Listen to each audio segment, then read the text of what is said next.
Hi, my name is Jacob and I'm currently 22 and I'm a professional videographer slash photographer. My story originally begins with my dad giving me my first camera when I was about 12. That sparked this creativity in me. Taking pictures of anything around me was quite a big adventure. After that, I've been shooting videos with my friends, and then I became a professional freelancer working for companies, for business people, entrepreneurs, which was, and it still is, quite interesting area, but still competitive to work in.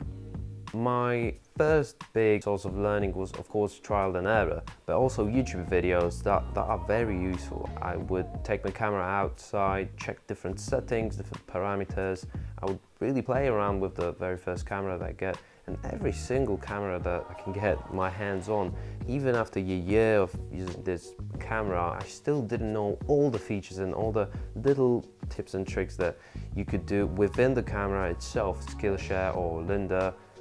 Those are the big components that will give you a very specific information about how to use the camera. But also, going to the university is very, very useful. I'm a big advocate of just going out there, learning from people that know this stuff that you want to learn and doing what you actually love. Being a freelancer, I can be my own kind of god. I can set my own hours. So there is a really big sense of freedom, but as a freelancer, you really need to work very, very hard. And although you can set your own hours, you have to be aware that you will have to find those clients by yourself. Going for the networking events, meeting new people, new clients, showing them what they do. It's all about networking and knowing people. That's as far as I know.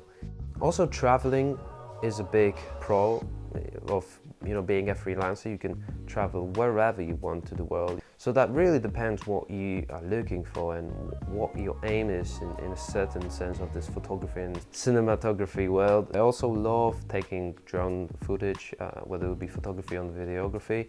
I just love drones, and it's actually a big part of what I do. But also vlogging, I think that really stands out to me, and I really like it, just telling the people what I'm currently doing, what they can actually take from my experience and what I do in a particular moment. So I think vlogs are a very good way of getting into the creative industry and getting yourself into the creative practice in a sense.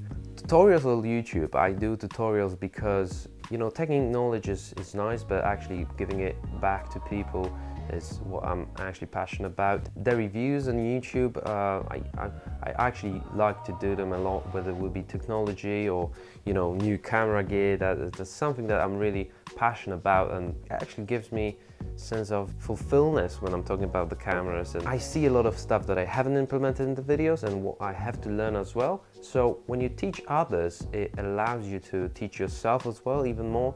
What would I suggest people to do if they want to get into the creative industry? Well, first of all, if you work hard and if you develop your craft well enough, you can shoot on a really good piece of gear. At the end of the day, you need to be able to tell the story through photography or videography. It doesn't really matter. You need to be able to bring the message across and showcase what you want people to see and what you want them to understand. I think, being passionate about what you do is really extremely important.